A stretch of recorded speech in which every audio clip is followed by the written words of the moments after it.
morning. How are you? It's been great, hasn't it? I've been blown away by the whole thing. In fact, I'm leaving.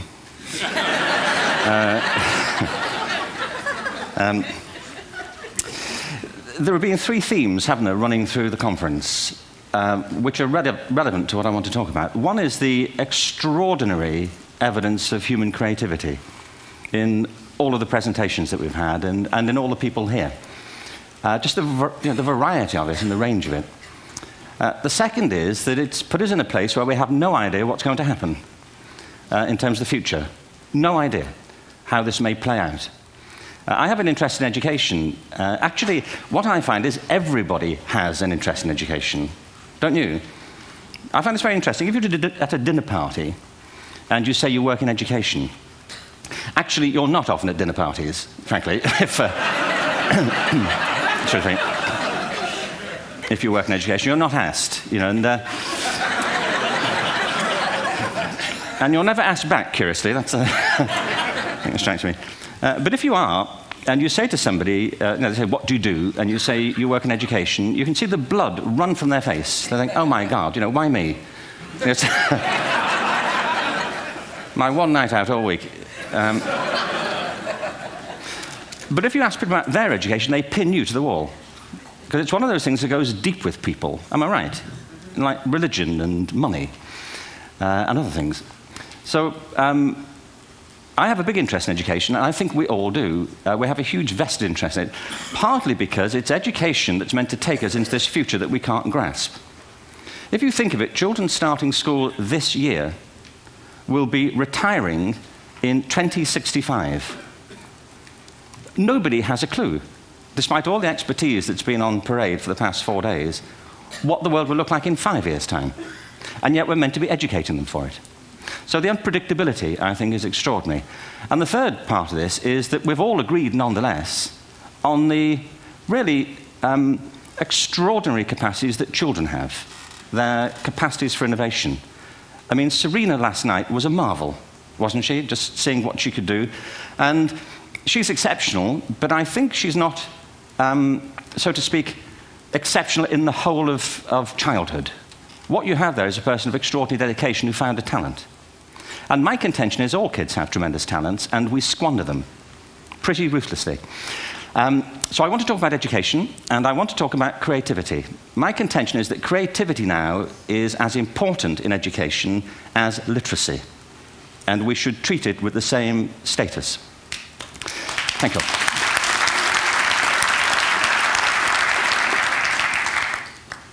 That was it, by the way. Thank you very much.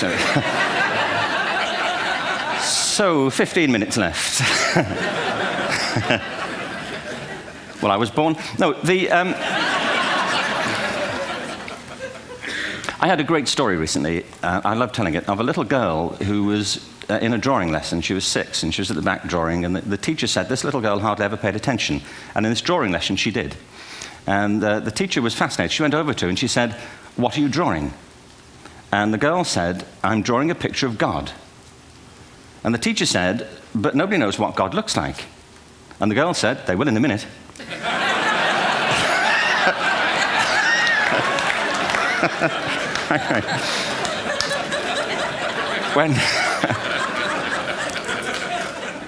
When my son was 4 in England, actually he was 4 everywhere, to be honest. I mean,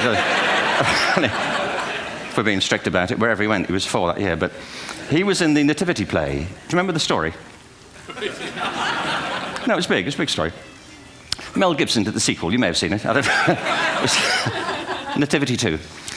But James got the part of Joseph, which we were thrilled about. We consider this to be one of the lead parts. We had the place crammed full of agents and T-shirts, you know. James Robinson is Joseph. He didn't have to speak, but do you know the bit where the 3 kings come in? They come in bearing gifts, and they bring gold, frankincense, and myrrh. This really happened. We're sitting there, and they, I think, just went out of sequence. Because we talked to the little boy afterwards and said, you know, are you okay with that? And they said, yeah, why was that wrong? They just switched. I think that was it. Anyway, the 3 boys came in, little 4-year-olds with tea towels on their heads, and they put these boxes down. The first boy said, "I bring you gold." And the second boy said, "I bring you myrrh." And the third boy said, "Frank sent this."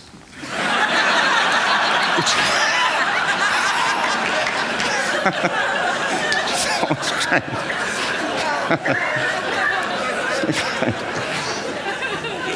What these things have in common, you see, is that kids will take a chance. If they don't know, they'll have a go. Am I right? They're not frightened of being wrong. Now, I don't mean to say that being wrong is the same thing as being creative. What we do know is, if you're not prepared to be wrong, you'll never come up with anything original.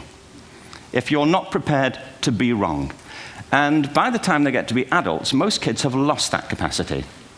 They have become frightened of being wrong. And we run our companies this, by the way. We stigmatize mistakes.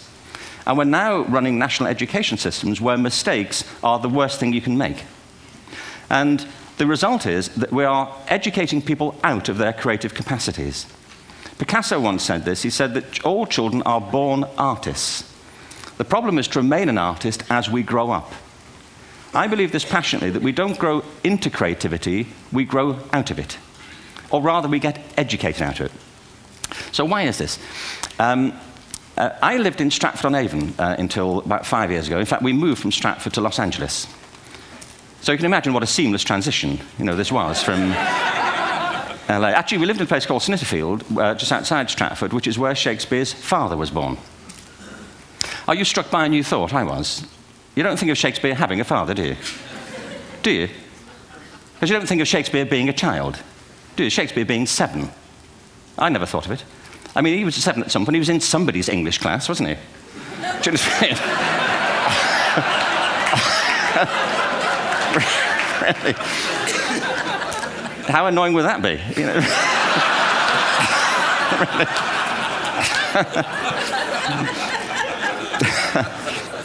Must try harder. Being sent to bed by his dad to Shakespeare. Go to bed now, to William Shakespeare, and put the pencil down, and stop speaking like that. It's confusing everybody.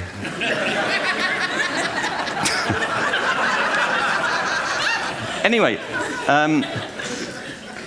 we moved from Stratford to Los Angeles, and I just want to say a word about the transition. Actually, my son didn't want to come. I've got 2 kids. He's 21 now, and my daughter's 16. He didn't want to come to Los Angeles. He loved it, but he had a girlfriend in England. This was the love of his life, Sarah. He'd known her for a month. Mind you, they'd had their 4th anniversary by then, because it's a long time when you're 16. Anyway, he was really upset on the plane. He said, "I'll never find another girl like Sarah." And we were rather pleased about that, frankly, because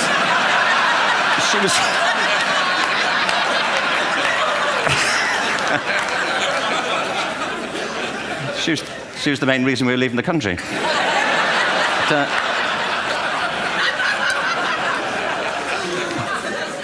But something strikes you when you move to America and when you travel around the world. Every education system on Earth has the same hierarchy of subjects.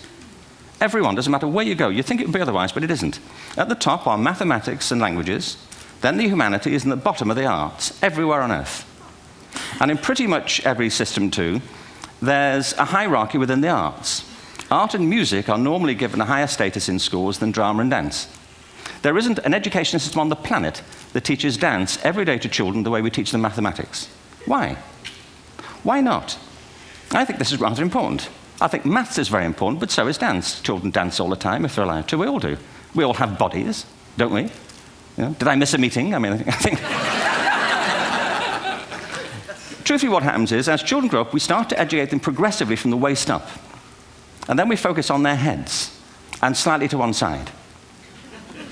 If you were to visit education as an alien and say, what's it for, public education, I think you'd have to conclude, if you look at the output, who really succeeds by this? Who does everything they should?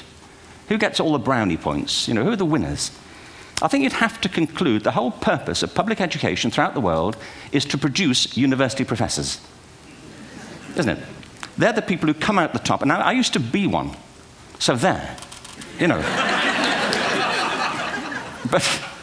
And I like university professors, but, we shouldn't hold them up as the high watermark of all human achievement. They're just a form of life. Another form of life. But they're rather curious, and I say this out of affection for them. There's something curious about professors. In my experience, not all of them, but typically, they live in their heads. They live up there, and slightly to one side. They're disembodied, in a kind of literal way. They look upon their body as a form of transport for their heads. It's... Don't they? It's a way of getting their head to meetings.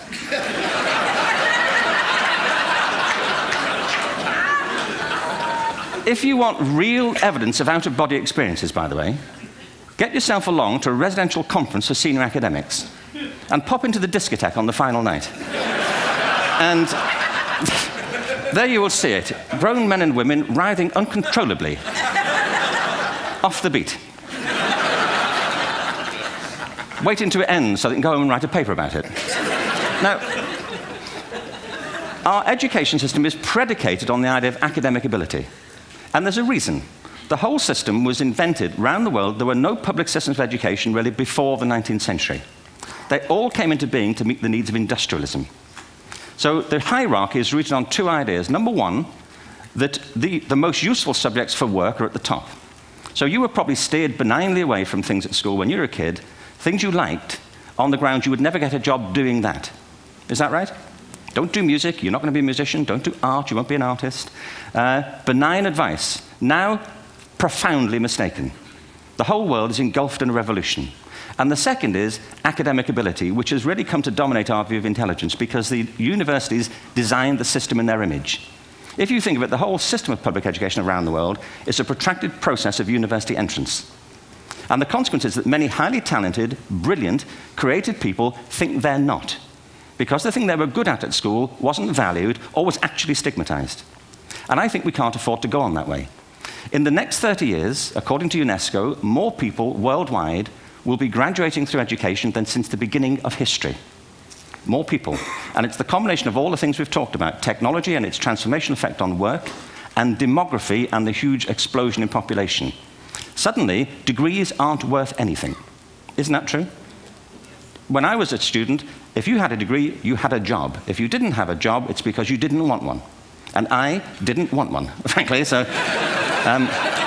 but now, kids with degrees are often heading home to carry on playing video games because you need an MA, where the previous job required a BA, and now you need a PhD for the other. It's a process of academic inflation, and it indicates the whole structure of education is shifting beneath our feet.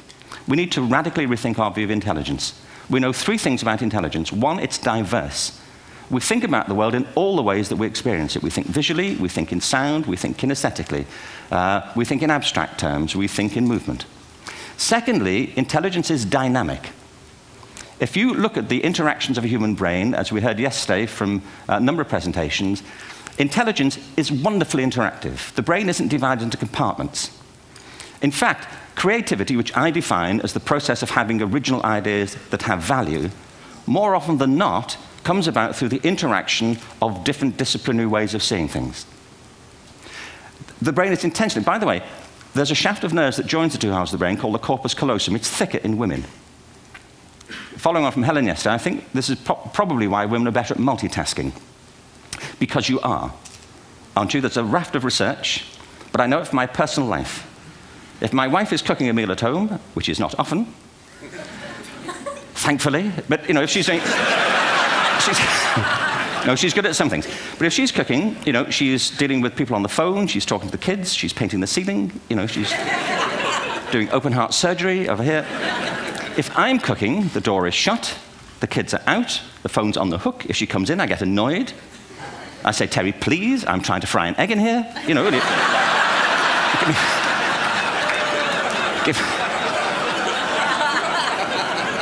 Give me a break. Actually, do you know that old philosophical thing? If a tree falls in a forest and nobody hears it, did it happen? Remember that old chestnut? I saw a great T-shirt recently which said, if a man speaks his mind in a forest and no woman hears him, is he still wrong?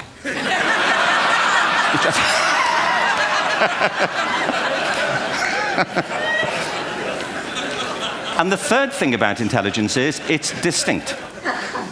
I'm doing a new book at the moment called Epiphany, which is based on a series of interviews with people about how they discovered their talent. I'm fascinated by how people got to be there. It's really prompted by a conversation I had with a wonderful woman who most people have never heard of. She's called Gillian Lynn. Have you heard of her? Some have. She's a choreographer, and everybody knows her work. She did Cats. and Phantom of the Opera. She's wonderful. I used to be on the board of the Royal Ballet in England, as you can see. And anyway, Jill and I had lunch one day. I said, how'd you get to be a dancer? And she said it was interesting. When she was at school, she was really hopeless. And the school in the 30s wrote to her parents and said, we think Gillian has a learning disorder. She couldn't concentrate. She was fidgeting. I think now they'd say she had ADHD. Wouldn't you? But this was the 1930s, and ADHD hadn't been invented, at this point. So it wasn't an available condition. People weren't aware they could have that. Anyway, she went to see this specialist. So this oak-panelled room, and she was there with her mother, and she was led and sat on this chair at the end, and she sat on her hands for 20 minutes while this man talked to her mother about all the problems Gillian was having at school. And at the end of it, because she was disturbing people, her homework was always late and so on, little kid of 8, in the end, the doctor went and sat next to Gillian and said, Gillian, I've listened to all these things that your mother's told me. I need to speak to her privately. So he said, wait here, we'll be back. We won't be very long. And they went and left her. But as they went out the room, he turned on the radio that was sitting on his desk. And when they got out the room, he said to her mother, just stand and watch her. And the minute they left the room, she said she was on her feet, moving to the music. And they watched for a few minutes, and he turned to her mother, and he said, Mrs. Lynn, Gillian isn't sick. She's a dancer. Take her to a dance school. I said, what happened? He said, she did. I can't tell you how wonderful it was. We walked in this room, and it was full of people like me. People who couldn't sit still. People who had to move to think. Who had to move to think. They did ballet, they did tap, they did jazz, they did modern, they did contemporary. She was eventually auditioned for the Royal Ballet School. She became a soloist. She had a wonderful career at the Royal Ballet. She eventually graduated from the Royal Ballet School, found her own company, the Gillian Dance Company, met Andrew Lloyd Webber. She's been responsible for some of the most successful musical theatre productions in history. She's given pleasure to millions, and she's a multi-millionaire. Somebody else might have put her on medication and told her to calm down. Now, I think...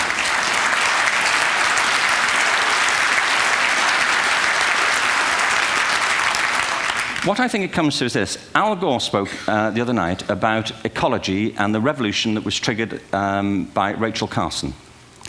I believe our only hope for the future is to adopt a new conception of human ecology, one in which we start to reconstitute our conception of the richness of human capacity. Our education system has mined our minds in the way that we've strip-mined the earth for a particular commodity, and for the future, it won't serve us. We have to rethink the fundamental principles on which we're educating our children. There was a wonderful quote by Jonas Salk, who said, if all the insects were to disappear from the earth, within 50 years, all life on earth would end. If all human beings disappeared from the earth, within 50 years, all forms of life would flourish. And he's right. What TED celebrates is the gift of the human imagination. We have to be careful now that we use this gift wisely and that we avert some of the scenarios that we've talked about. And the only way we'll do it is by seeing our creative capacities for the richness they are and seeing our children for the hope that they are. And our task is to educate their whole being so they can face this future. By the way, we may not see this future, but they will. And our job is to help them make something of it. Thank you very much. Bravo. Here, here.